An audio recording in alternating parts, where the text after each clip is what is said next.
പ്രവാചകന്റെ പുസ്തകം 34-ാം അധ്യായം അതിൻ്റെ 26-ാമത്തെ വാക്യമാണ് ഇന്നത്തെ ധ്യാനത്തിനായി തിരഞ്ഞെടുത്തിരിക്കുന്നത്. കർത്താവിന് സ്തോത്രം. ഈ പ്രാവശ്യത്തെ നമ്മുടെ ദൈവത്തിന് സ്തോത്രം വചനം, വാക്തത്വ വചനം ഇതാണ് തന്നിരിക്കുന്നത്. അതാണ് നമ്മൾ ധ്യാനിക്കാൻ പോകുന്നത്. ഞാൻ അവയെയും എന്റെ കുന്നിനും ചുറ്റുമുള്ള സ്ഥലങ്ങളെയും ഒരനുഗ്രഹമാക്കി വെക്കും. ഞാൻ തക്ക സമയത്ത് മഴ പെയ്യ്ക്കും. അത് അനുഗ്രഹകരമായ മഴ ആയിരിക്കും. നല്ല വചനത്തിനായി ഞാൻ കർത്താവിന് സ്തോത്രം ചെയ്യുകയാണ്. ഈ വചനത്തിൻ്റെ സ്തോത്രം മാർമിക സത്യങ്ങൾ അല്ലെങ്കിൽ ആത്മീക ദൂതുകൾ അല്പസമയം കൊണ്ട് നിങ്ങളോട് വിവരിച്ച് ദൈവം യെഹെസ്കേൽ പ്രവാചകനിലൂടെ ബാബേൽ പ്രവാസത്തിലിരിക്കുന്ന ജനത്തോട് അവരുടെ പ്രതിസന്ധിക്ക് നടുവിൽ പറയുന്ന ഒരു ദൂതാണ് ഈ വചനത്തിൻ്റെ ചരിത്ര പശ്ചാത്തലം. അതിനകത്ത് 3 കാര്യങ്ങൾ പ്രവാചകൻ പറയുകയാണ്. ഒന്ന്, തകർന്ന് ഉടഞ്ഞ് ഇല്ലായ്മപ്പെട്ടു പോയ നിന്നെ ഞാൻ ഒരനുഗ്രഹമാക്കി വെക്കും. 2, അനുഗ്രഹമാക്കി വെക്കുന്ന നിന്റെ മേൽ ഞാനൊരു മഴ പെയ്യിക്കും. ആ മഴയുടെ പേര് അനുഗ്രഹകരമായ മഴ എന്നായിരിക്കും. ഇതാണ് ആ പ്രവചനത്തിൻ്റെ പിമ്പിലെ ആത്മിക സന്ദേശം. ദൈവത്തിന് സ്തോത്രം. ആ വചനത്തെ അല്പസമയം നമ്മൾ ഒന്ന് ധ്യാനിക്കാനായിട്ട് പോകുകയാണ്. നിങ്ങൾക്കറിയാം, ദൈവത്തിൻ്റെ സ്വന്തം ജനം ദൈവത്തിന് വിരോധമായി പ്രവർത്തിച്ച സമയത്ത് ശത്രുക്കൾ ഈ ദൈവത്തിൻ്റെ ജനത്തെ ബന്ധിക്കുവാനായി വന്നു. കർത്താവിന് സ്തോത്രം. ബാബേൽ രാജാവായ നെബൂഖദ്നേസറിന്റെ നേതൃത്വത്തിൽ ഈ ദൈവത്തിൻ്റെ സ്വന്തം ജനത്തെ ബന്ധിക്കാനായിട്ട് ശത്രു വന്നു. ഞാനൊരു ചോദ്യം ചോദിക്കുകയാണ്. ദൈവജനത്തെ ബന്ധിക്കാൻ ശത്രു വരുമ്പോൾ ദൈവം കണ്ണടച്ചിരിക്കുവോ? പക്ഷേ ദൈവജനത്തിൻ്റെ കുറവ്, ദൈവജനത്തിൻ്റെ കുറ്റം, ദൈവജനത്തിൻ്റെ തെറ്റ് കണ്ട് ദൈവം അവിടെ മൗനം പാലിച്ചു. മൗനം പാലിച്ചത് കൊണ്ട് ദൈവത്തിൻ്റെ ജനം ബന്ധിക്കപ്പെട്ടു. കർത്താവിന് സ്തോത്രം. ബന്ധിക്കപ്പെട്ട് കിടക്കുന്ന ജനത്തോട് പ്രവാചകൻ പറയുകയാണ്, നിങ്ങൾ ഇനിയും ഇങ്ങനെ കിടക്കത്തില്ല. ഒരു നല്ല ഹല്ലേലൂയ പറഞ്ഞാട്ട്. ഇനിയും നിങ്ങൾ ഇങ്ങനെ കിടക്കത്തില്ല. എന്നെങ്കിൽ ആ വാക്ക് നമുക്ക് അടുത്തിരിക്കുന്നതൊക്കെ ഒന്ന് കൈ കൊടുത്തേച്ച് പറയാം. ഇനിയും നമ്മൾ ഇങ്ങനെ ഒന്ന് പറഞ്ഞ്, ഇനിയും നമ്മൾ ഇങ്ങനെ കിടക്കത്തില്ല. ഇന്ന് ചിരിച്ചോണ്ട് വരണം. ഇനിയും നമ്മൾ ഇങ്ങനെ, അതായത് ഇപ്പോൾ നീ ആയിരിക്കുന്ന ഈ അവസ്ഥ ഇനിയും ഇങ്ങനെ മുന്നോട്ട് പോകത്തില്ല. ഓ ഹല്ലേലൂയ. നിങ്ങൾ ഈ ബൈബിളിൻ്റെ ഒരു വെളിപ്പാട് ഞാൻ നിങ്ങളോട് ഈ വാക്യത്തിൽ നിന്നുകൊണ്ട് പറയാം. കർത്താവിന് സ്തോത്രം. ഈ സാഹചര്യമൊക്കെ അവിടെ കിടക്കട്ടെ. ഈ സാഹചര്യം ഒന്നും ഇപ്പോൾ വിവരിക്കാനായിട്ട് സമയമെടുക്കുന്നില്ല. സാഹചര്യം വിവരിക്കണമെങ്കിൽ ആ അധ്യായത്തിൽ തന്നെ 5 കാര്യങ്ങൾ വിവരിക്കണം. ദൈവത്തിന് സ്തോത്രം. ഹല്ലേലൂയ. ഞാൻ നിങ്ങളെ മടക്കി കൊണ്ടുപോകുമെന്നും, ഞാൻ നിങ്ങൾക്കൊരു ഇടയൻ ഉണ്ടായിരിക്കുമെന്നും, നിങ്ങളെ അവിടെ കൊണ്ടുപോയി വീണ്ടും ഞാൻ നിങ്ങളുടെ ദേശത്തെ പണിയുമെന്നും ഒക്കെ പറയുന്ന ദൂതുകൾ ആ അധ്യായത്തിലുണ്ട്. നിങ്ങൾ മനസ്സിരുത്തി വായിച്ച് നോക്കിയാൽ മതി. പക്ഷെ ഇവിടെ നിങ്ങൾ ബൈബിൾ പഠിക്കുമ്പോൾ ബാബേൽ പ്രവാസത്തിൻ്റെ കാലം മുതലല്ല, മനുഷ്യചരിത്രത്തിൻ്റെ തുടക്കം മുതൽ ഈ വരെ എക്കാലവും മനുഷ്യനെ ബന്ധിക്കാനും തകർക്കാനും ശ്രമിക്കുന്ന മാനുഷിക ശക്തികളും പൈശാചിക ശക്തികളും ഉണ്ട്. സ്തോത്രം. നിങ്ങൾ ശ്രദ്ധിച്ചിരിക്കണം. ഹല്ലേലൂയ. മനുഷ്യനെ ബന്ധിക്കാൻ ശ്രമിക്കുന്ന, തകർക്കാൻ ശ്രമിക്കുന്ന പൈശാചിക ശക്തികളും മനുഷ്യ ശക്തികളും എക്കാലവും നമ്മുടെ ജീവിതത്തിലുണ്ട്. എല്ലാവരും ഒരേ അളവിലല്ല ബന്ധിക്കപ്പെടുന്നത്. ചിലരുടെ ഭാവിയാണ് ബന്ധിക്കപ്പെടുന്നത്. എന്നാൽ ചിലരുടെ ഭാവിക്കൊരു പ്രശ്നവുമില്ല, അവരുടെ ആരോഗ്യം ബന്ധിക്കപ്പെടുക. ചിലരുടെ ആരോഗ്യം മാത്രമേ ബന്ധിക്കപ്പെട്ടിട്ടുള്ളൂ, എന്നാൽ ചിലരുടെ ബുദ്ധി ബന്ധിക്കപ്പെടും. വേറെ ചിലരുടെ കഴിവ് ബന്ധിക്കപ്പെടും. വേറെ ചിലരുടെ വിദ്യാഭ്യാസം ബന്ധിക്കപ്പെടും. വേറെ ചിലർക്ക് വേറെ ഒരു കുഴപ്പമില്ല, കുടുംബജീവിതം ബന്ധിക്കപ്പെട്ടു പോയി. വേറെ ചിലരുടെ സാമ്പത്തിക ലെവല് ബന്ധിക്കപ്പെട്ടു പോയി. വേറെ ചിലരുടെ ആത്മീക ജീവിതം ബന്ധിക്കപ്പെട്ടു പോയി. ഇനി ഞാൻ പറയുന്നത് ശ്രദ്ധിച്ച് കേൾക്കണം. ഏതു സമയത്ത് വേണമെങ്കിലും ഒരു മനുഷ്യന് ബന്ധിക്കപ്പെടാം. പക്ഷെ ബന്ധിക്കപ്പെട്ടവരോട് ഞാൻ പറയുകയാണ്, ബന്ധിക്കപ്പെട്ടവൻ ആ ലെവലിൽ തന്നെ എന്നും കിടക്കുമെന്ന് ചിന്തിക്കരുത്. വേദപുസ്തകം പഠിപ്പിക്കുന്ന ഒരു ദൂത് ഞാൻ പറയാം. ഏതു ബന്ധനങ്ങളെയും അഴിച്ചു കൊണ്ടുവരുന്നൊരു ദൈവമുണ്ട്. മനസ്സിലാകുന്നവർക്കായി ദൈവത്തിന് സ്തോത്രം ചെയ്യുക. ദാവീദ് തന്റെ സങ്കീർത്തനം ചമയ്ക്കുവാൻ ദാവീദ് എഴുതി, അവൻ എൻ്റെ ബന്ധനങ്ങളെ അഴിച്ചിരിക്കയാൽ ഞാൻ അവന് സ്തോത്രം ചെയ്യും.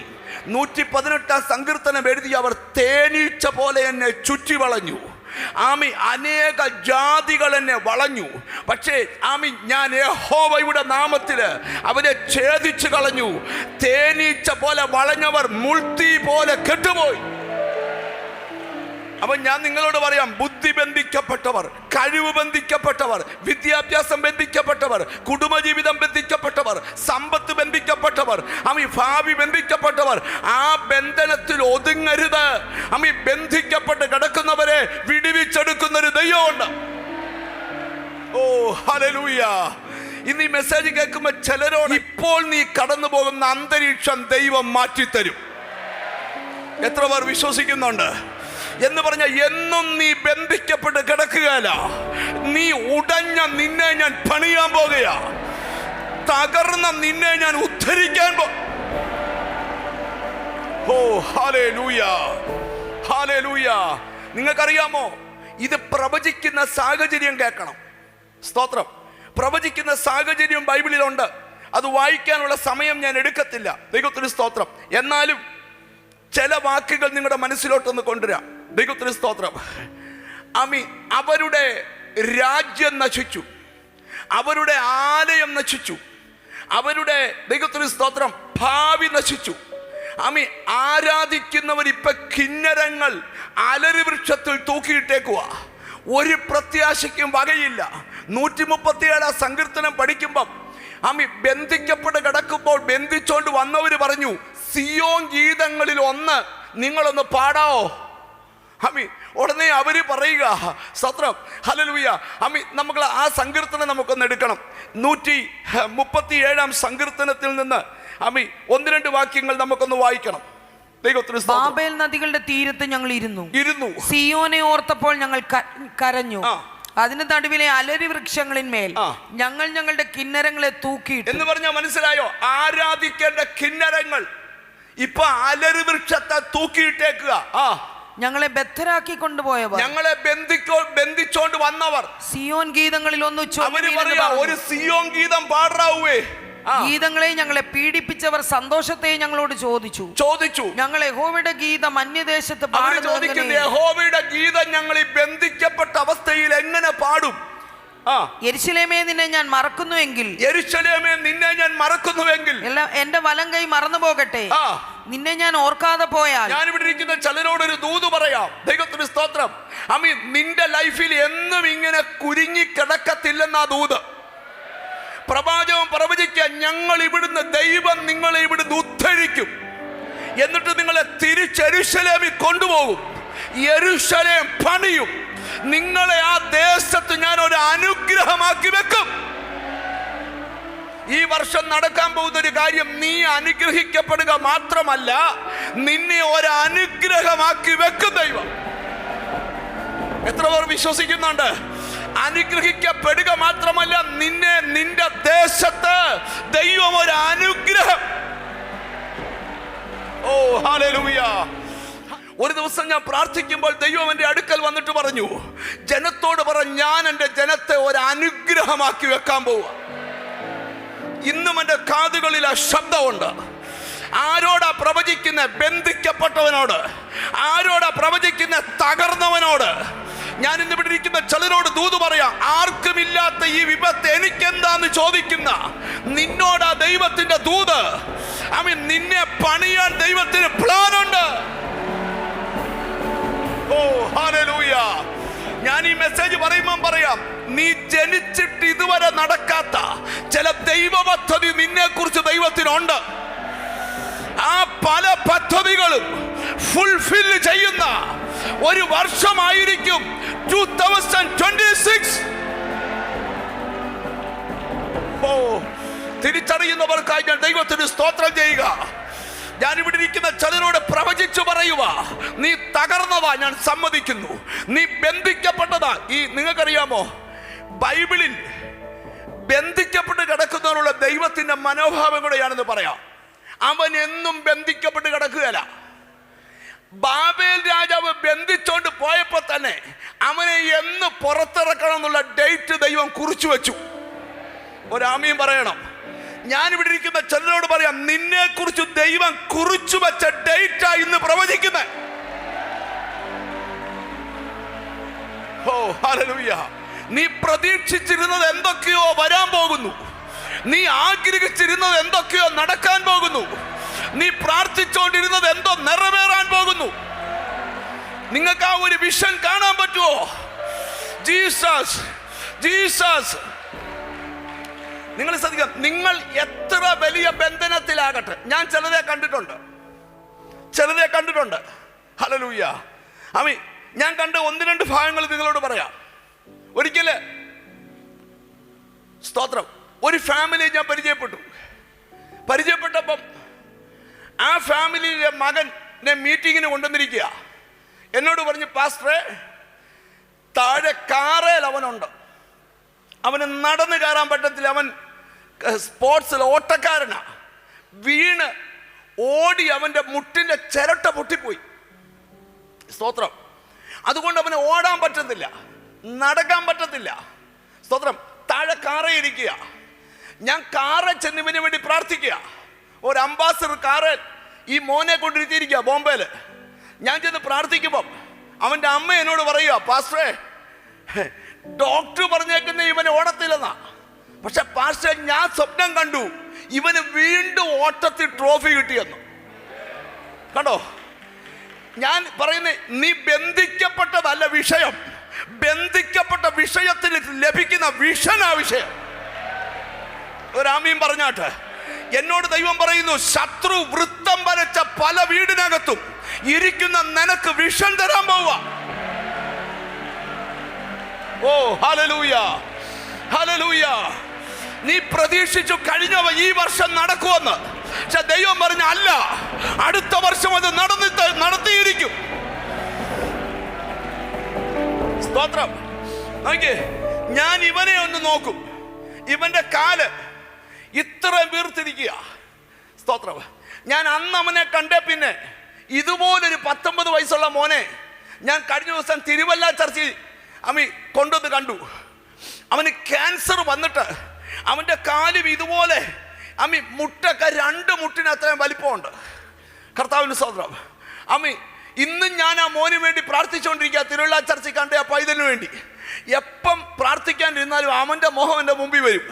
കാരണം 19 വയസ്സേ ഉള്ളൂ. ക്യാൻസർ വന്ന് മുട്ട ഓപ്പറേഷൻ ചെയ്ത് സ്തോത്രം വീർത്തിരിക്കുക. ചുരുക്കി ഞാൻ പറയാം, ഞാൻ ബോംബെ നീങ്ങി പോന്നു. ഏകദേശം ഒരു 4.5 വർഷം കഴിഞ്ഞ് വീണ്ടും ബോംബെയിൽ മാട്ടുങ്കൽ ഞാൻ മീറ്റിങ്ങിന് പോയി.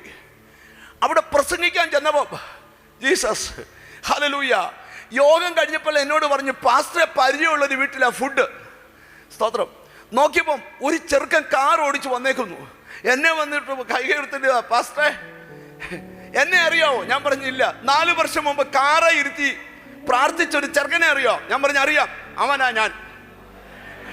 അവൻ എന്നെ കാറെ ഇരുത്തി അവിടെ കൊണ്ടുപോയച്ചേ അവൾ വീട്ടിലോട്ട് ചെന്നപ്പോൾ ഒരു ട്രോഫി എടുത്ത് എൻ്റെ കയ്യിലോട്ട് തന്നു. ഞാൻ ചോദിച്ചു, എന്നാ മോനെ? ഈ വർഷം എനിക്ക് ഓട്ടത്തിൽ കിട്ടിയ ട്രോഫിയാ. സാഹചര്യമല്ല ജയിച്ചത്, അവൻ്റെ അമ്മയുടെ വിഷനാ. ഞാനിത് നിന്നെ പറഞ്ഞു ധൈര്യപ്പെടുത്തുക. ജീസസ്, നിന്നെ ബന്ധിച്ചത് മനുഷ്യനാകാം, നിന്നെ ബന്ധിച്ചത് പിശാചാകാം.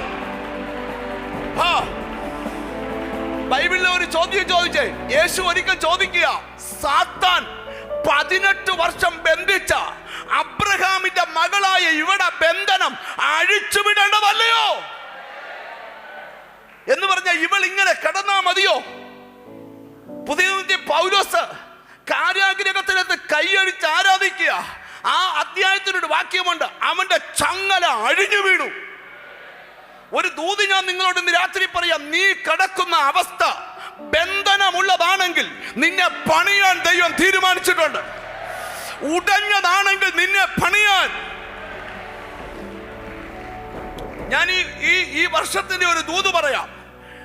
ചില ഉടച്ചില് ഈ ഇരമ്യ പ്രവചനം 18-ാം അധ്യായത്തിനൊരു വാക്യമുണ്ട്. വായിക്കണ്ട, എന്നെ അങ്ങ് നോക്കിയിരുന്നാൽ മതി. കാര്യം വാക്യം വായിക്കാൻ പോയാൽ ഇന്ന് എങ്ങും ഈ ദൂത് എത്തത്തില്ല. സ്വതന്ത്രം. യിരെമ്യാ പ്രവാചകന് എന്നെ ദൈവം പറഞ്ഞു, നീ ഒരു കുശവന്റെ വീട്ടിൽ ചെല്ലണം. കുശവന്റെ വീട്ടിൽ ചെല്ലുമ്പം കുശവൻ ഒരു ചക്രത്തിന്മേൽ എന്ത് ചെയ്തുകൊണ്ടിരിക്കുക? പണി നടത്തിക്കൊണ്ടിരിക്കുക. ഞാൻ നിങ്ങളോട് ശ്രദ്ധിച്ച് കേൾക്കണം. സ്തോത്രം. എന്ത് പാത്രം കുശവൻ പണിയുന്നോ, ഒരു പിടി കളിമണ്ണ് എടുക്കുമ്പോൾ പണിയേണ്ട രൂപം കുശവന്റെ ഹൃദയത്തിലുണ്ട്. നിങ്ങൾക്ക് മനസ്സിലാകാൻ പറയാം. ദൈവം പൂഴിയെടുത്ത് അല്ലെങ്കിൽ പൊടിയെടുത്ത് ആദമിനെ ഉണ്ടാക്കുമ്പോൾ പൊടി കയ്യിലിരിക്കുമ്പോൾ തന്നെ ഉണ്ടാക്കുന്ന ദൈവത്തിന്റെ അകത്ത് ആദാമുണ്ട്. നിങ്ങൾ എന്നെ ഒന്ന് ശ്രദ്ധിച്ചിരിക്കണം. സ്തോത്രം. ഉണ്ടെങ്കിൽ മാത്രമേ. പണ്ട് ഞാനൊരു കഥ കേട്ടിട്ടുണ്ട്. ഒരു കൺവെൻഷൻ പ്രസംഗിച്ച് കേട്ട കഥയാ. ഞാൻ ഒരിക്കലും ഇവിടെ പറഞ്ഞിട്ടുമുണ്ട്. ഒരിക്കലും ഒരു ഗ്രാമക്കാരെല്ലാം കൂടെ ഒരു പള്ളി വെച്ചു. മലയുടെ മുകളിൽ വലിയ പള്ളി. കഥയാ കേട്ടോ, കഥയ്ക്കകത്ത് വലിയ ആശയമുള്ള കഥയാ.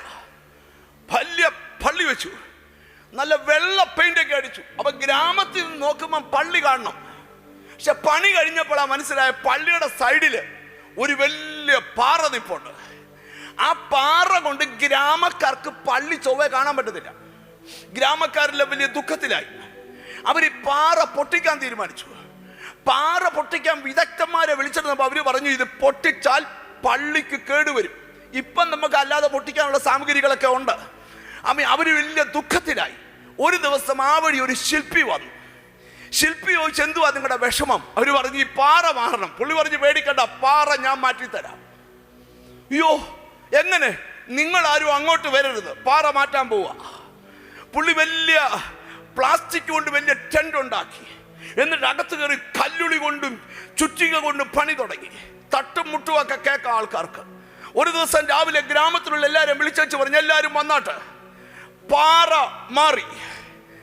ടെന്റ് പൊളിച്ചു മാറ്റി അവര് കാണുകയാണ്, പള്ളിയുടെ മുമ്പിൽ ഒരു മാലാഖ വീണ വായിച്ചുകൊണ്ട് നിൽക്കുന്നു. അപ്പൊ ആൾക്കാരിൽ ആശ്ചര്യപ്പെട്ട് ചോദിച്ചു, ശില്പിയെ, ഈ പാറയ്ക്കകത്തുനിന്ന് ഈ മാലാഖ എങ്ങനെ ഉണ്ടായി? ശില്പി പറഞ്ഞു, നിങ്ങൾ പാറയെ കണ്ടു, ഞാൻ പാറയ്ക്കകത്തൊരു മാലാഖയെ കണ്ടു. ഞാൻ ചെയ്ത കേൾക്കണം, എൻ്റെ അകത്ത് വെളിപ്പെട്ട മാലാഖ നിങ്ങളുടെ മുമ്പിൽ വെളിപ്പെടുത്തുവാൻ തടസ്സമായതിനെ എല്ലാം ഞാൻ കല്ലുളി കൊണ്ട് കൊത്തിക്കളഞ്ഞു. ഒരു ദൂത് നിന്നോട് പറയാം, നിന്നെ ഉണ്ടാക്കുന്നതിന് മുമ്പ് നിന്റെ ഭാവിയുടെ ഡിസൈൻ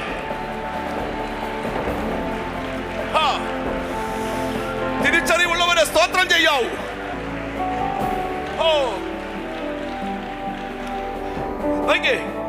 പൊടിയെടുക്കുമ്പോൾ ദൈവം പൊടിയെടുത്ത്, ഈ നമ്മൾ പൊടിയെടുക്കുന്നതല്ല ദൈവം പൊടിയെടുക്കുന്നത്.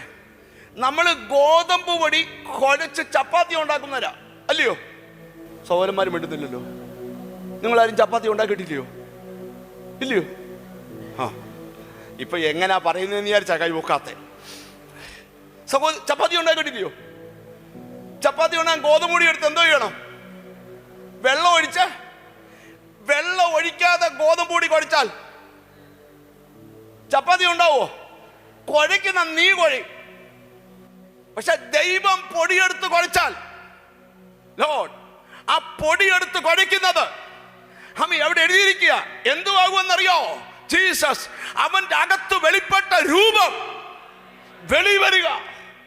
ഇവിടത്തേക്ക് ഒരു കുശവൻ ഒരു പാത്രം പണിയുക. പണിതുകൊണ്ടിരിക്കുമ്പം ആ പാത്രം പൊട്ടിപ്പോയി. ആ പാത്രം പൊട്ടിപ്പോയി. ബാക്കി എഴുതി, കുശവന് തനിക്ക് ബോധിച്ച മറ്റൊരു പാത്രമാക്കി മാറ്റി. ഞാൻ ഇനി നിങ്ങളോട് ചോദിക്കുന്ന ഒരു ചോദ്യം, എടാ, കളിമണ്ണ് ഇഷ്ടം പോലെ കിടക്കുക. എന്തുവാ കളിമണ്ണ്? ഇഷ്ടം പോലെ കിടക്കുക.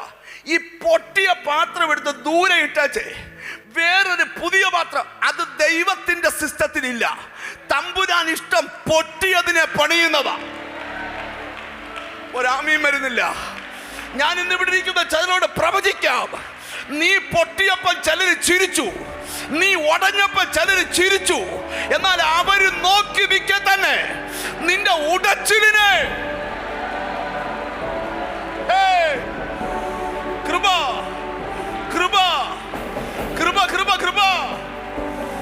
മനസ്സിലായവർ സ്തോത്രം ചെയ്യ. യേശുവിന്റെ നാമത്തില് ഇന്ന് ഇവിടെ ഇരിക്കുന്ന ചിലരോട് ദൂത് പറയാം, നീ തീരുമെന്ന് പറഞ്ഞവർ തലകുനിക്കും. അവൻ നിന്നെ പണിയും.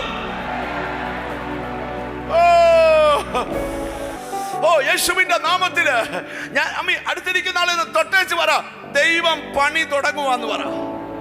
എനിക്ക് അങ്ങനെയൊക്കെ പറയാനാ നിയോഗം. ദൈവം എന്ത് ചെയ്യാൻ പോവാ? ഈ ബൈബിളിലെ വാക്യം കേട്ടോ, യേശു ഒരിക്കൽ വെല്ലുവിളിക്കുക, ഈ മന്ദിരം പൊളിക്കാമെങ്കിൽ പൊളിക്കണ, പണിയാൻ എനിക്ക് 3 ദിവസം മതി. ഒരാമീൻ വരുന്നില്ല. പൊളിക്കുന്ന ശക്തി ഇവിടെ ഉണ്ട്, പണിയുന്ന ശക്തിയും ഇവിടെ ഉണ്ട്. ഓ എത്ര പേർ ആമീൻ പറയും? ലൈഫ് പൊളിഞ്ഞവർ, ജീവിതം പൊളിഞ്ഞവർ, എല്ലാം നഷ്ടപ്പെട്ടവർ. സ്തോത്രം. ഒരിക്കലൊരു ചെറുപ്പക്കാരനെ ഞാൻ കണ്ടു. അവൻ എൻ്റെ അടുക്ക യോഗം കഴിഞ്ഞേച്ച് വന്നു. അവൻ്റെ വലത്തെ കയ്യ 2 കറുത്തിയാറുണ്ട്, ഇടത്തെ കയ്യ 2 കറുത്തിയാറുണ്ട്. സ്തോത്രം. അപ്പം ഞാൻ അവനോട് ചോദിച്ചടാ മോനെ, നീ എന്തുവാടാ ഈ കയ്യിലുള്ള ചരടെല്ലാം കൂടെ കെട്ടിയേക്കുന്നേ? അവൻ പറഞ്ഞു, ഒന്ന് എനിക്ക് ഇടയ്ക്ക് BP കൂടും, അതിന് ഒരാൾ കെട്ടാൻ തന്ന കയറാ. മറ്റേ കയറെന്തുവാടാ? അതെൻ്റെ രക്ഷയ്ക്ക് കെട്ടാൻ തന്ന കയറാ. അപ്പം ഞാൻ ചോദിച്ചു, എടാ ഇത് കെട്ടിയിട്ട് BP പോയോ? ഇല്ല. ഇത് കെട്ടിയിട്ട് രക്ഷ കിട്ടിയോ? ഇല്ല. BPയും പോയില്ല, രക്ഷയും കിട്ടിയില്ല. കർത്താവിന് സ്തോത്രം. ആമീൻ. ഈ ഒരു സാഹചര്യത്തിലൂടെ ഇരിക്കുമ്പം കർത്താവിന് സ്തോത്രം ശ്രദ്ധിച്ച് കേൾക്കണം. അല്ലെ, അവൻ എന്നോട് ചോദിച്ചൊരു ചോദ്യമാണ്, പാസ്റ്ററെ ഞാൻ രക്ഷപ്പെടാൻ സാധ്യതയുണ്ടോ? ഞാൻ രക്ഷപ്പെടാൻ സാധ്യതയുണ്ടോ? എന്നിട്ട് അവൻ എന്നോട് പറയുക, പാസ്റ്ററെ 10ാം ക്ലാസ്സിൽ തോറ്റവനാ ഞാൻ. സ്തോത്രം. എൻ്റെ അപ്പൻ ആത്മഹത്യ ചെയ്ത, എൻ്റെ അമ്മ ആത്മഹത്യ ചെയ്ത, ഞാൻ രക്ഷപ്പെടുവോ? ഞാൻ പറഞ്ഞു, കേട്ടിട്ട് രക്ഷപ്പെടുന്ന ഒരു ലക്ഷണവും ഇല്ല. കേട്ടിട്ട് രക്ഷപ്പെടുന്ന ഞാൻ പറഞ്ഞു, ഞാനൊന്ന് പ്രാർത്ഥിക്കാം. നിങ്ങൾ ശ്രദ്ധിക്കണം, മനുഷ്യന്റെ അറിവും ദൈവം തരുന്ന അറിവും 2. ഞാൻ പ്രാർത്ഥിച്ചപ്പോൾ എന്നോട് ദൈവം പറഞ്ഞു, ഇവനെ ഞാൻ പണിയും. ഓ ഹല്ലേലൂയ, ഹല്ലേലൂയ. ഞാൻ അവനോട് പറഞ്ഞോടാ, നിന്നെ ദൈവം പണിയും. അപ്പൊ അവൻ ചോദിക്കുക, ഇത്രയും ഉടഞ്ഞ എന്നെയോ? അതെ, ഇത്രയും ഉടഞ്ഞ നിന്നെ. എത്ര പേര് അതിന് ആമീൻ പറയും? ദൈവത്തിന് സ്തോത്രം. പ്രാർത്ഥിച്ചുകൊണ്ടിരുന്നാൽ ഇന്ന് വലിയ കാര്യങ്ങൾ ഇതിനകത്ത് നടക്കാൻ പോവുക. എത്ര പേര് അതിന് ആമീൻ പറയും? പക്ഷെ ഞാൻ അവൻ്റെ കൺമുമ്പിൽ ഒരു 3 വർഷം കഴിഞ്ഞ് ഞാൻ അവനെ ഒരു ദിവസം കണ്ടു. അവന് നല്ല മിടുക്കനായിട്ട് ഒരു റെഡ് ഷർട്ടും ഒക്കെ ഇട്ട് എൻ്റെ അടുക്കൽ വന്നു. എന്നോട് ചോദിച്ചു, അറിയാമോ? ഞാൻ പറഞ്ഞു, ഓർക്കുന്നില്ലല്ലോ. 2 ചരട് കെട്ടിയവൻ. ഞാൻ പറഞ്ഞു, ഓർക്കുന്നുണ്ട്. സ്തോത്രം. ഞാൻ ചോദിച്ചു, ഇപ്പൊ ചരട് എന്തിയ? അതെല്ലാം അഴിച്ചു കളഞ്ഞു. ഇപ്പൊ എന്തോ ചെയ്യുക? പുള്ളി പറഞ്ഞു, 4 ബിസിനസ് ഉണ്ട്. എന്തുവാ? 4 ബിസിനസ് ഉണ്ട്. ഒരാമീൻ പറഞ്ഞാട്ടെ. ദൈവത്തിന് സ്തോത്രം. എനിക്കൊരു ചെക്ക് എഴുതി തന്നെ വെച്ച് പറഞ്ഞു, ഇത് ഈ മാസത്തെ ദശാംശമാണ്. നിങ്ങളാരും മിണ്ടുന്നില്ല. ഞാൻ ചെക്കനും നോക്കി, ഇവനെ നോക്കി. ഞാൻ അവനോട് രക്ഷപ്പെടത്തില്ലെന്ന് പറഞ്ഞതാ. പക്ഷെ പ്രാർത്ഥിച്ചപ്പോൾ ദൈവം പറഞ്ഞ് രക്ഷപ്പെടുത്തു വന്ന്. ഞാനിവിടെ ഇരിക്കുന്ന ചിലരോടൊക്കെ ദൂത് പറയുക, നീ എത്രയോ ഉടഞ്ഞോട്ട്, നീ എത്രയും ബന്ധിക്കപ്പെട്ടോട്ട്, ദൈവം പറയുക, ഇവരെ ഞാൻ ഇവിടുന്ന് പുറത്തിറക്കും. ഞാൻ ഇവരെ ഒരു അനുഗ്രഹം. ഓ ഹല്ലേലൂയ. എത്ര പേർക്ക് ആഗ്രഹമുണ്ട് 2026 ഒരു അനുഗ്രഹമായി തീരണമെന്ന്? അടുത്തിരിക്കുന്ന ആളോടൊന്ന് ചോദിച്ചാൽ, നിങ്ങൾക്ക് ഒരു അനുഗ്രഹമായി തീരണമെന്ന് ആഗ്രഹമുണ്ടോ എന്ന് ചോദിച്ചേ. Hallelujah, hallelujah. എൻ്റെ പാസ്റ്ററേ, ഞങ്ങൾ എങ്ങനെയും ഒന്ന് അനുഗ്രഹിക്കപ്പെടാനാ യോഗത്തിന് വന്നേ. ഞങ്ങൾ എങ്ങനെയും ഒന്ന് അനുഗ്രഹിക്കപ്പെടാനാ യോഗത്തിന് വന്നേ. സ്വത്രം. ഞങ്ങളെ ഒന്ന് അല്ല, നിന്നെ ഒരു അനുഗ്രഹമാക്കി വെക്കും. ഈ ദൈവത്തിന്റെ ബൈബിളിൽ ഒരു പദം ഞാൻ നിങ്ങളുടെ മനസ്സിൽ കൊണ്ടുവരാം. ഉൽപ്പത്തി പുസ്തകം എടുത്തേ, 12ാം അധ്യായം എടുത്തേ. Hallelujah, hallelujah. ഉൽപ്പത്തി പുസ്തകം 12ാം അധ്യായം. ഈ ദൂത് പറയുമ്പോഴത്തേക്ക് നമ്മൾ പുതിയ വർഷത്തിലോട്ട് കയറാൻ പോവുക. കർത്താവിന് സ്തോത്രം. 12ാം അധ്യായം.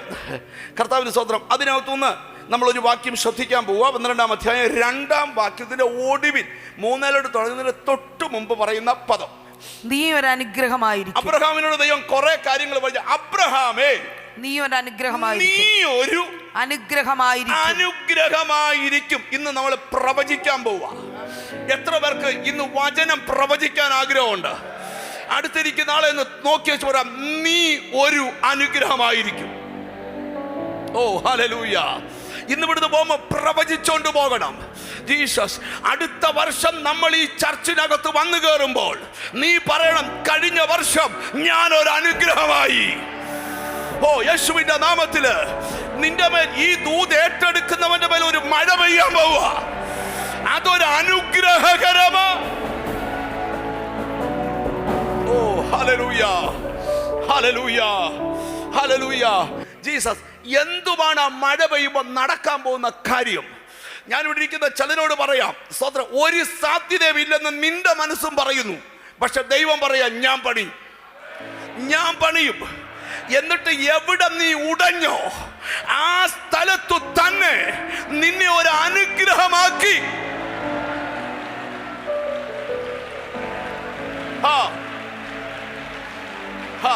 എനിക്ക് ബുദ്ധി പ്രസംഗിക്കാൻ അറിയത്തില്ല, ആത്മാവി പ്രസംഗിക്കാൻ അറിയാം.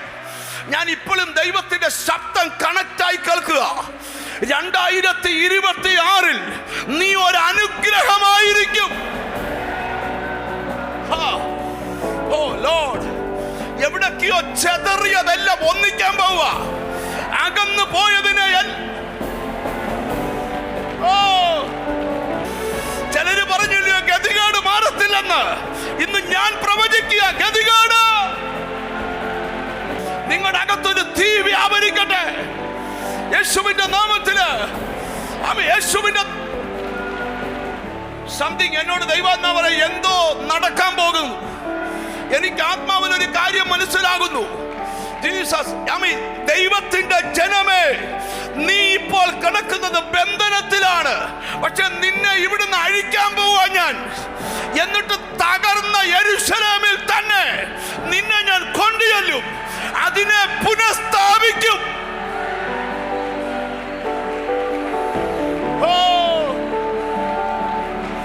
ഇവിടെ സ്തോത്രം ചെയ്യുമ്പോൾ നിന്റെ വീട് വരെ വിടുതൽ വ്യാപരിക്കട്ടെ.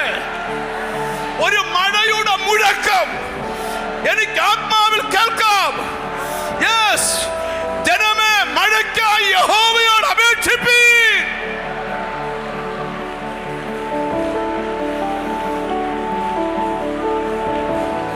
ഓ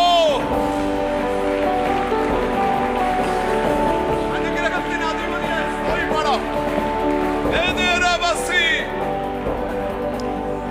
നിങ്ങൾക്ക് പ്രതീക്ഷയുണ്ടോ?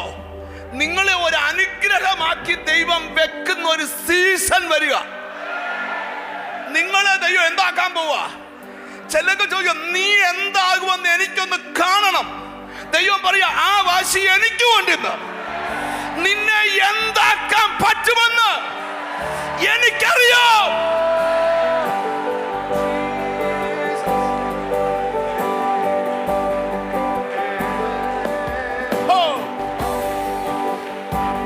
അനുഗ്രഹത്തിൻ ആധിപതിയേ, ആനന്ദ കൃപ പെരുന്നാളിയേ. അനുഗ്രഹത്തിൻ ആധിപതിയേ, ആനന്ദ കൃപ പെരുന്നാളിയേ. ഓ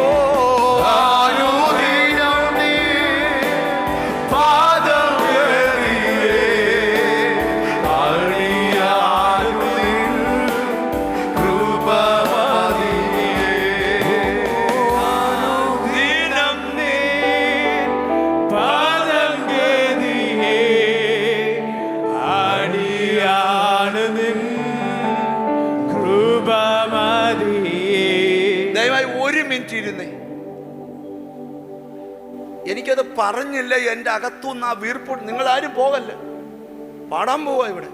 നിങ്ങൾ എന്നെ ശ്രദ്ധിച്ചിരിക്കണം. അബ്രഹാമിനോട് പറയും, അബ്രഹാമേ, നിന്നെ ഞാൻ ഒരു അനുഗ്രഹമാക്കി വെക്കും. വെച്ചാൽ നടക്കുന്ന കാര്യം കേട്ടോണം. അടുത്ത വാക്യം നിങ്ങൾ ശ്രദ്ധിച്ചോണം. കർത്താവിന് സ്തോത്രം. നിന്നെ അനുഗ്രഹിക്കുന്നവരെ ഞാൻ അനുഗ്രഹിക്കും എന്ന് പറഞ്ഞാൽ നിന്നെ ആരേലും അനുഗ്രഹിച്ചാൽ അവനെ ഞാൻ അനുഗ്രഹിക്കാൻ ഇറങ്ങും. ഒരാമയും വരുന്നില്ല. നിന്നെ ആരെങ്കിലും, അടുത്ത വാക്കുകൾ വായിച്ചിട്ട് പ്രസംഗിക്കാം. നിന്നെ ശപിക്കുന്നവരെ ഞാൻ ശപിക്കും. നിന്നെ ആരേലും പ്രാഗിയാൽ അവനെ പ്രാകാൻ ഞാൻ ഇറങ്ങും. ഒരാമയും നിങ്ങൾ എന്നെ ഒന്ന് ശ്രദ്ധിക്കണം. ഞാൻ ഇവിടെ ഇരിക്കുന്ന ചിലരോട് ദൂത് പറയുക, നിന്നെ നിന്റെ വീട്ടിൽ ഒരനുഗ്രഹമാക്കി വെക്കും. നിന്നെ നിന്റെ സഭയിൽ ഒരനുഗ്രഹമാക്കി വെക്കും. നിന്നെ നിന്റെ ദേശത്ത്. സ്തോത്രം, സ്തോത്രം. ഞാൻ പാസ്റ്റർ ലാലുവിനെ ഇപ്പൊ അടുത്ത് കിട്ടിയ കനസ് ഇച്ചൂടെ അകന്ന് നിൽക്കുവാണ്ട് ഇങ്ങോട്ട് നോക്കിയപ്പോൾ നിങ്ങളെ കിട്ടി. അതുകൊണ്ട് ചോദിക്കുക, നിങ്ങളെ ഒരനുഗ്രഹമാക്കി വെക്കുമെന്ന് വിശ്വാസമുണ്ടോ? ഉറപ്പാന്നോ? അപ്പൊ ചോദ്യം, വചനം വെച്ച് ലാലുവിനെ അനുഗ്രഹമാക്കി വെച്ചേക്കുവാണെങ്കിൽ എനിക്ക് അനുഗ്രഹിക്കപ്പെടണ ഒറ്റ വഴിയുള്ളൂ, ഞാൻ ലാലുവിനെ അനുഗ്രഹിച്ചാൽ മതി. ബൈബിള് പറയാ, ഞാൻ ലാലുവിനെ അനുഗ്രഹിക്കുമ്പോൾ എന്നെ അനുഗ്രഹിക്കാൻ ദൈവം ഇറങ്ങും. ഒരാമയും പറഞ്ഞു തുടങ്ങണം. ഇന്നിവിടുന്ന് പോകുന്നതിന് മുമ്പ് തമ്മിൽ അനുഗ്രഹിച്ചിട്ടേ പോകാവൂ. ഓ, യേശുവിന്റെ നാമത്തില് എത്ര പേർക്ക് അതിന് ആമീൻ പറയാൻ പറ്റൂ? അബ്രഹാമിനോട് പറയും, അബ്രഹാമേ, ആരെല്ലാം നിന്നെ ഒതുക്കാൻ വന്നാലും നീ പേടിക്കരുത്, നീ ഒരു അനുഗ്രഹ. ഞാൻ എത്ര കൊല്ലമായിട്ട് അബ്രഹാമിനെ പ്രസംഗിക്കുക. ഈ ദൂത് അങ്ങോട്ട് പ്രാർത്ഥിച്ചിരുന്നപ്പം എൻ്റെ മുറിക്കകത്ത് വന്നുവെച്ച് ദൈവം പറയാം, എൻ്റെ ജനത്തോട് പറ, ജീസസ് കൊതിക്കുന്ന ചിലരെ നിന്റെ ദേശത്ത് ഒരനുഗ്രഹമാക്കി വെക്കും. നിന്റെ ശാപം പൊട്ടത്തില്ലെന്നല്ല പറഞ്ഞ, ഇന്ന് പൊട്ടാൻ പോവുക. അപ്പൊ ഇനി ശ്രദ്ധിച്ചേ, ലാലു അനുഗ്രഹിക്കപ്പെട്ട വ്യക്തിയാ. ഈ വ്യക്തിയെ എന്നെ ദൈവം അനുഗ്രഹിക്കണം. എന്ത് ചെയ്യണം? ഞാൻ ഈ പുള്ളി എന്ത് ചെയ്യണം? എനിക്ക് ശാപം പറഞ്ഞ പുള്ളി അങ്ങ് ശപിച്ചാൽ മതി. ഇനി നിങ്ങൾ ആ ഭാഗങ്ങൾ ശ്രദ്ധിച്ചേ. അപ്പം ദൈവം വ്യക്തികളെ അനുഗ്രഹമാക്കി വെക്കും. നിങ്ങളുടെ മനസ്സിൽ നിന്ന് ഈ ചിത്രം മാറരുത്. ഇച്ചിരി കഴിയുമ്പോൾ നിങ്ങൾ തുള്ളിച്ചാടും. ഉൽപ്പത്തി പുസ്തകം 39 അധ്യായം എടുത്തേ, 5 വാക്യത്തിലോട്ട് വന്നേ. കർത്താവിന് സ്തോത്രം. Hallelujah, hallelujah. അവൻ തന്റെ വീട്ടിനും തനിക്കുള്ള സകലത്തിനും അവനെ വിചാരകനാക്കിയത് മുതൽ യഹോവ യോസേഫിന്റെ നിമിത്തം, അവിടെ യഹോവ യോസേഫിന്റെ നിമിത്തം, യോസേഫിനെ മാറ്റാം, യഹോവ ലാലുവിന്റെ നിമിത്തം ഇസ്രായേലിന്റെ വീടിനെ അനുഗ്രഹിച്ചു. അവൻ പാർത്ത വീടിനെ ബ്ലസ് ചെയ്തു. നിങ്ങൾ ശ്രദ്ധിക്കണം, പൊത്തിഫറിന്റെ വീട്ടിൽ അനുഗ്രഹം ഇറങ്ങുവാൻ ഇപ്പൊ കാരണക്കാരൻ ഈ വ്യക്തിയാണ്. നിങ്ങൾ എന്നെ ശ്രദ്ധിച്ച് കേൾക്കണം. എന്ന് പറഞ്ഞാൽ നിന്നെ ഒരു അനുഗ്രഹമാക്കി വെച്ചാൽ നീ നിമിത്തം നിന്റെ വീട്ടിൽ അനുഗ്രഹം ഉണ്ടാവും. ഓ, നല്ലൊരു ആമീൻ പറഞ്ഞാട്ട്. ഇനി ആ വാക്യ ശ്രദ്ധ, യഹോവ യോസഫിന്റെ പോലെ ഇന്ന് വാങ്ങിച്ചോണ്ടേ പോകാവൂ. ഹല്ലേലൂയ. യഹോവ യോസേഫിന്റെ നിമിത്തം മിസ്രൈമിന്റെ വീടിനെ അനുഗ്രഹിച്ചു. വീട്ടിലും വയലിലും. എവിടൊക്കെയാ? വീട്ടിലും വയലിലും അവനുള്ള സകലത്തിന്മേലും യഹോവയുടെ അനുഗ്രഹം ഉണ്ടായി. യഹോവയുടെ അനുഗ്രഹം ഉണ്ടായി, ഇല്ല, ഉണ്ടായി വന്നു. ആര് നിമിത്തം? യോസേഫ് നിമിത്തം.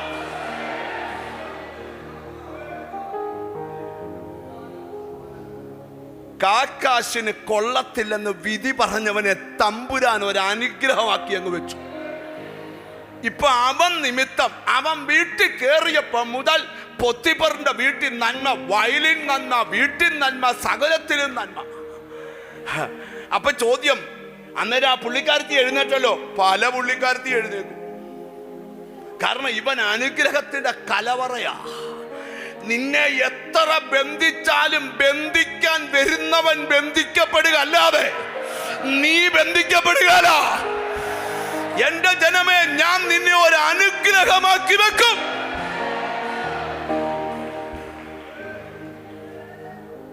ഞായറാഴ്ച ഈ ദൂതെ പ്രസംഗിക്കൂ.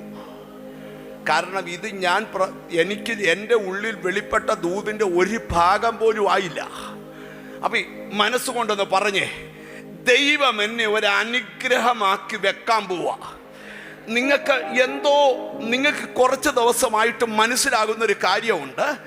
ഒന്നും കാണാനില്ല, പക്ഷെ എന്തോ ഒന്ന് സംഭവിക്കാൻ പോകുന്നുണ്ട്. ഓ, രാമയും പറഞ്ഞാട്ട്, ശത്രു ഭയങ്കരമായിട്ട് കരുതുള്ളുക, അവിടെ കടന്ന് തുള്ളട്ടെ. അതൊന്നും നീ പേടിക്കണ്ട. നിന്നെ ഉടയ്ക്കാവുന്ന അത്ര ഉടച്ചാലും ദൈവം പറയാ, അവിടുന്ന് ഞാൻ നിന്നെ എഴുന്നേൽപ്പിക്കും. കുശവന്റെ കയ്യിൽ പാത്രം ഉടഞ്ഞുപോയി.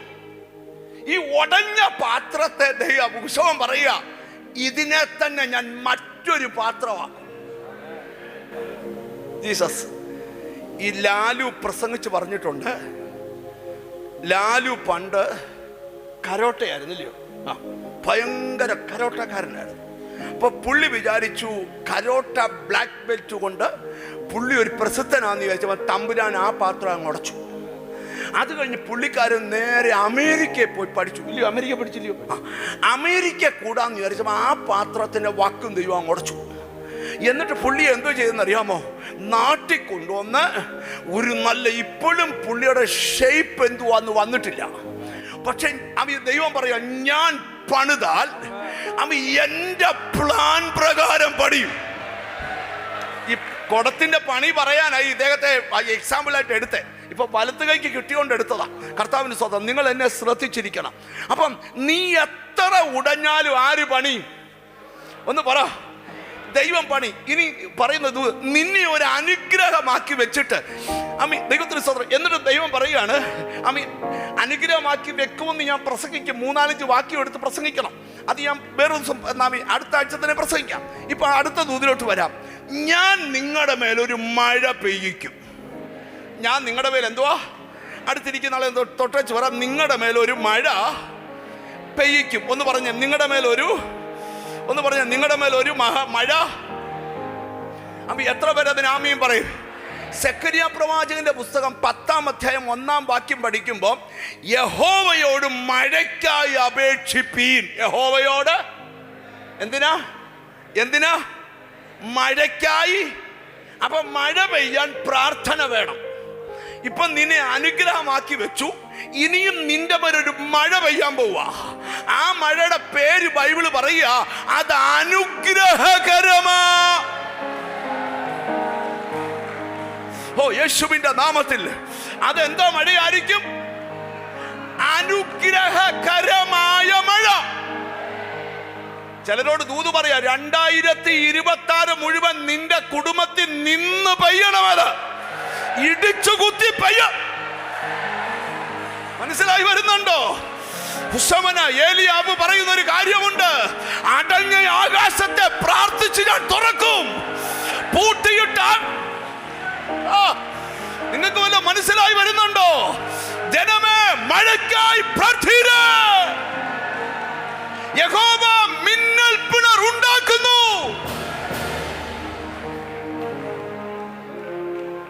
പ്രാർത്ഥിക്കുന്ന മനുഷ്യൻ ഒരു ദിവസം പറയുക, ആഹാബിനോട് പറയുക, വലിയ മഴയുടെ മുഴക്കം ഉണ്ട്. ആഹാബ് ചോദിക്കുക, എവിടാ കേട്ടെ?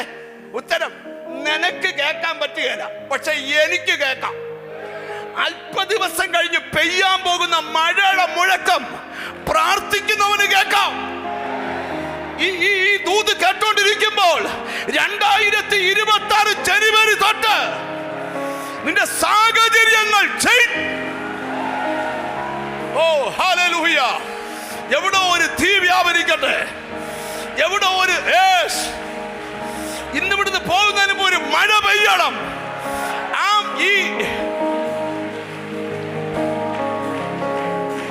ശ്രദ്ധിച്ച, എല്ലാ മഴയല്ല, ഇന്ന് പെയ്യുന്ന മഴയ്ക്ക് ദൈവം ഒരു പേരിട്ടിട്ടുണ്ട്, അനുഗ്രഹകരമായ മഴ.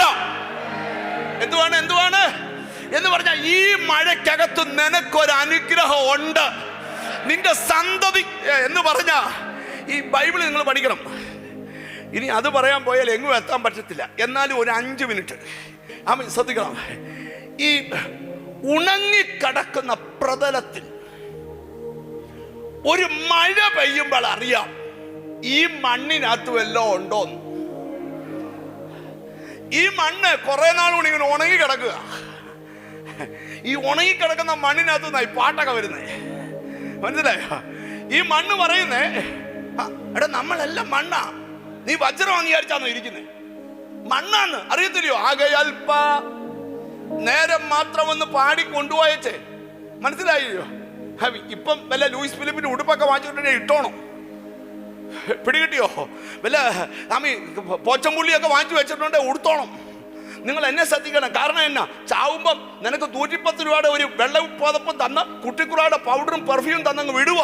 പിന്നെ കുറച്ച് പൂവും ഒക്കെ കുറച്ച് കച്ചി, പിന്നെ അതിൻ്റെ കൂടെ കുറച്ച് പൂവും ഉണങ്ങുന്ന എല്ലാം കൂടെ വെച്ചിട്ട് നിനക്ക് 2 ചുമ്മനും കുറച്ച് സാമ്പ്രാണി കത്തിച്ച് പുകച്ചങ്ങ് വിടുക. പൊക്കോണമെന്നാ. നിങ്ങൾ ശ്രദ്ധിക്കണം. ഇത് മണ്ണാ, നീയും ഞാനും മണ്ണാ. ഈ മണ്ണിനകത്തുനിന്നാ പാട്ട് വരുന്നേ. പക്ഷെ ദൈവം പറയാ, ഈ മണ്ണിനകത്ത് ഞാനൊരു മഴ പെയ്യിക്കാം.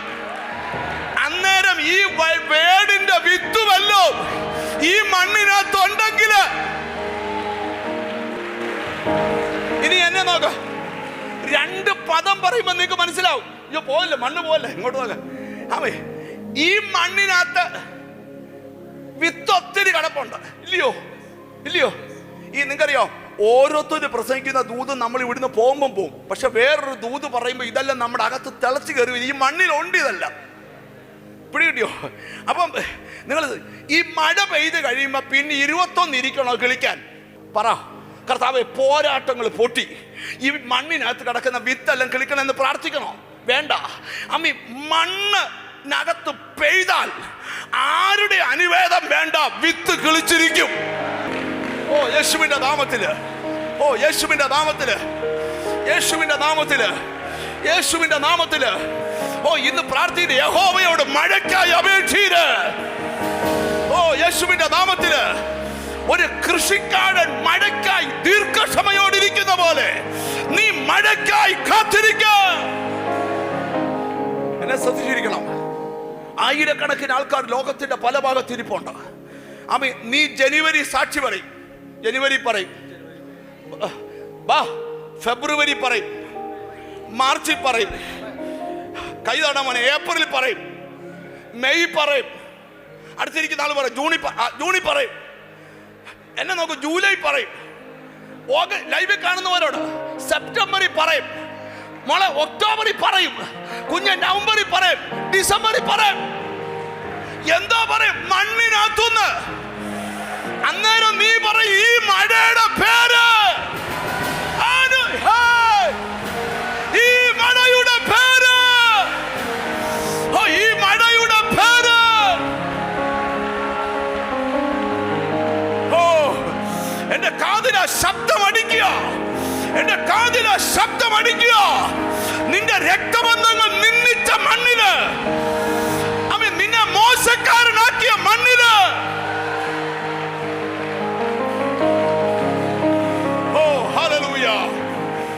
ഓ കൊയറ് മുഴുവൻ സ്റ്റേജ് വന്നാട്ട് യേശുവിന്റെ നാമത്തില് ഞാൻ വിളിക്കാൻ കൊയറിനെ പ്ലീസ്. ഹല്ലേലൂയ. എന്നെ ശ്രദ്ധിച്ചു കേട്ടെ.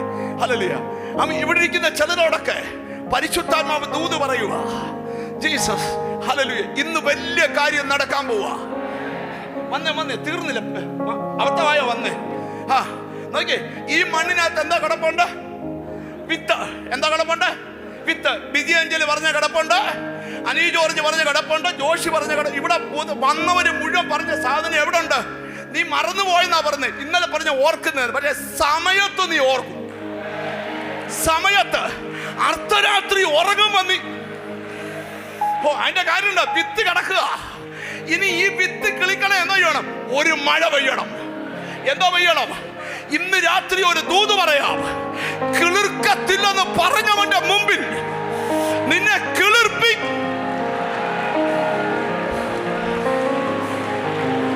ഓ ഓ കൃപ കൃപ കൃപ കൃപ കൃപ കൃപ. ഈ മഴയുടെ പേരെന്ന് പറഞ്ഞ്, ഓ കോട്ടയംകാർക്ക് വോയിസ് ഇല്ല, ശബ്ദം കുറവാ. ഈ മഴയുടെ പേര് അനുഗ്രഹത്തിന്റെ മഴ.